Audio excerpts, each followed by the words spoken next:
What ఈ superiority? ఒక aspect లో మనకి వేరే వాళ్ళకంటే ఎక్కువ నాలెడ్జ్ ఉండటం.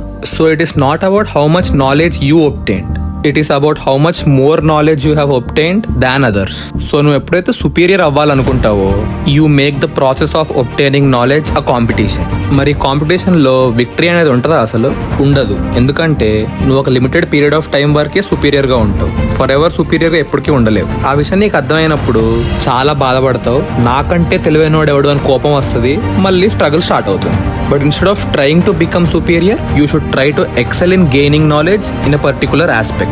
ఎక్సెల్ అంటే ఒక ఆస్పెక్ట్ లో ఎంత నాలెడ్జ్ గ్రాస్ప్ చేసుకోగలిగితే అంత నాలెడ్జ్ గ్రాస్ప్ చేసుకోవడం. కానీ వాడికంటే ఎక్కువ నేర్చుకోవాలని, వీడికంటే ఎక్కువ నేర్చుకోవాలని, ఒక కాంపిటీషన్ లో ఫస్ట్ రావాలని, అందరికి నేను తెలివైన వాళ్ళ కనిపించాలని నేర్చుకోవటం కాదు. మీకు జెన్యున్ గా డెప్త్కి వెళ్తున్న కొద్దీ మీకు ఇంకా మజా వస్తుంటే, మీకు ఇంకా సాటిస్ఫాక్షన్ వస్తుంటే మీకోసం గ్రాస్ప్ చేసుకోవటం. Remember this line, on the path of excellence there is no competition with others, the competition is only with you.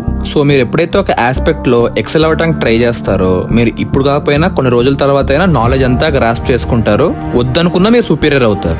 But మీరు సుపీరియర్ అవ్వడానికి ట్రై చేస్తే మీరు సుపీరియర్ అవ్వకపోవచ్చు, ఒకవేళ అయినా కొంతసేపటికే అవుతారు, కానీ మీరు ఎప్పుడు ఒక ఆస్పెక్ట్ లో ఎక్సెల్ అవ్వలేరు.